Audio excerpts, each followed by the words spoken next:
pour une libération sans condition de Pape Abdoulaye Touré, les nombreux blessés et innocents qui croupissent injustement en prison. Les abus commis par ces ministres et leurs agents se donnent à mesurer dans les sévices subis par Pape Abdoulaye Touré, alpagués par des nervis qui se réclameraient d'un ministre du gouvernement et sauvagement torturés. Victime de fractures aux membres supérieurs et inférieurs, souffrant terriblement de traumatismes divers, il ne peut même pas bénéficier d'une liberté provisoire pour se soigner correctement.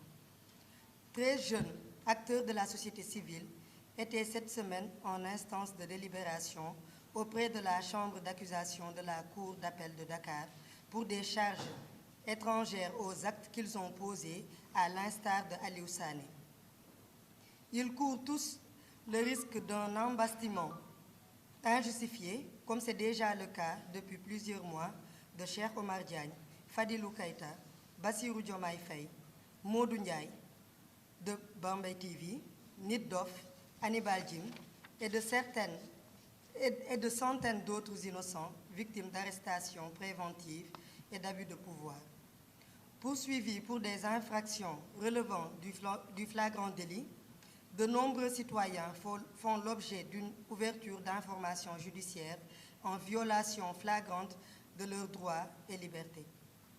Trop, c'est trop. Il y a trop de sévices et trop de détenus innocents dans les prisons du Sénégal. F24 condamne ces abus et appelle la communauté internationale à enquêter et à se prononcer sur ces violations continues des droits de l'homme dont sont victimes les acteurs de la société civile et des partis d'opposition. Pour xaw ko tënk ci wolof tuuti, parti bi ñu jagleel mooy parti bi nga xam ne dañuy exiger en tout cas la libération de Pape Abdoulaye Touré ak ñeneen ñëpp ña nga xam ne gaañ nañ leen wala tëj nañ leen te ñu lal ko ci politiku kese. ndax suñu ñëwaatee rek ci kaw Pape Abdoulaye Touré comme ni ma koy faral di waxee amaana dañu doon junju ni suñu wàññiwul suñu tànk wala ñu reculer ni moom la ñuy mujjee ci naka noonu gannaaw bañ ko dóoree toroxal ko damm loxowam damm tànkam toj boppam xoj ko pompe ko ba pare wëlbatiku moom mi ñu def loolu yépp ñu tëj ko ci kaso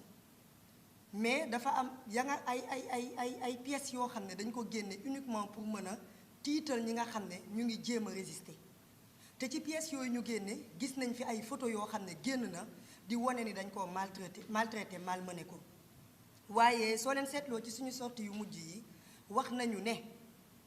am na vidéo bi nga xam ne ñoom seen jëmu bopp ñoo ko filmé moom moment bi ñu koy torturer mu ciy woo un certain chef Sow vidéo boobu ñu ngi ciy wane ña nga xam ne ñoo ngi ko doon torturer te vidéo boobu ba léegi mi ngi ak ñun waaye dañu ne woon kat vidéo boobu nañ ko téye ñu waxtaan ak ñoom ci njëkk su ko defee ñu mën ko libérer parce que ñëpp xam nañ ni place am du kaso du demande boobu ñu dugaloon pour liberté provisoire ci demande boobu pièce à conviction bi ñu fa dugalaale mooy vidéo boobu fogoon nañ ni le procureur dina protéger ay éléments wam bàyyi ko moom mu génn pour mu mën a continuer fajuwam waaye ci kaw loolu dafa rejeter demande de liberté provisoire bien avant sax ñu koy rejeter dañoo gaawantu ci kaawam teel a dindi ay plâtram pour gëmloo nit ñi ni amaana dammuloon sax ba loolu moo ko causé benn chute bi nga xam ne daanaka ci la ci baat bi amee problème ba ñu mujj koo faj mais ci kaw loolu bu ñu fàtte di wax ni bu ñu fàtte di fàttali nit ñi ni dañ ko traumatisé day tëdd ba xaaju guddi di yuuxu ka mu bokkal chambre moo koy wax day tëdd ba xaaju guddi seenu violence yooyu muy ñëwaat ci boppam saa su nekk du barki démb dañ ko yóbbu woon hôpital psychiatrique bu Thiaroye pour mu mën a am un certain suivi parce que loolu da koo affecté mais nan nga mën a comprendre ci réew bi ñu ne état de droit la comme Sénégal nit ki daj loolu ba noppi wax carrément ni ñi ko yóbbu ak ñi ko teg loolu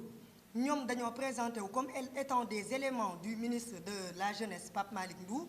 loolu yëpp mu daj ko ba noppi nga tëj ko moom bàyyi nervi yooyu ñuy vaquer à leurs occupations ci ban état de droit lañ nekk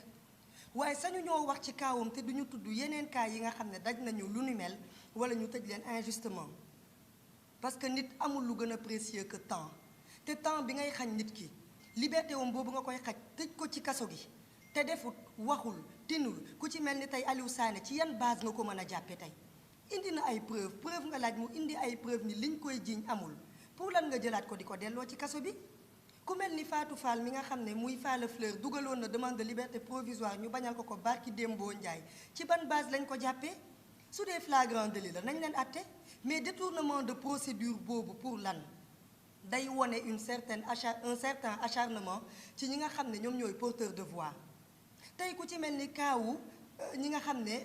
Anita moo leen boole te amu ci preuve ñu jàpp leen tëj ku ci mel ni Thie Ernest ci ban base nga ko jàppee ñeneen ak ñeneen ñooñu Fadilou Keita noonu professeur Cheikh Omar Diagne noonu Karim Gueye noonu soo doon lim doo fi jóge nga duggaat dans les régions ci biir régions yi ba léegi ñu ngi jàpp nit ñi ci suuf te kenn du ko wax pour lan loolu day wone acharnement bi nga xam ne nguur gi mi ngi koy amal ci ñi nga xam ne ñoom ñooy porteur de voix ku ci mel ni suñu président dafa ne kat deful 3e mandat ok waaye dafa ne dinaa rëkk ndiggu képp koo xam ne yow yaa ma poussé à ce que ma renoncer à sama candidature te loolu du jàll ñu ci lancer un appel aux jeunes parce que comme ni ma koy faral di waxee jeunes yi ñoom ñoo am clé yi bu ñu ne ñun suñu yoon newu ci ndax li ngeen di gis nii mooy ñi nga xam ne jël nañu gaal gi di dem conséquence su mal gouvernance la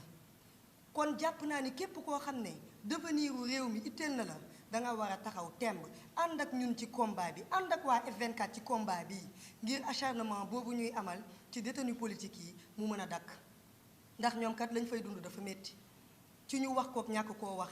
lu nekk ñu ngi ko fay dégg tey jii dama ne ñiy xeex pour homosexualité sax foog ñuy bàyyi xel yenn yi parce que dafa am ay facteurs yoo xam ne moo koy gën a indi ci réew mi parce que pas plus tard que la semaine passée ñu ngi wax ni kat am na ci manifestants yi ñoo xam ne tey jii nii subir nañu viol ci biir kaso yi te ñuy ay góor ay moroomu góor teg leen ko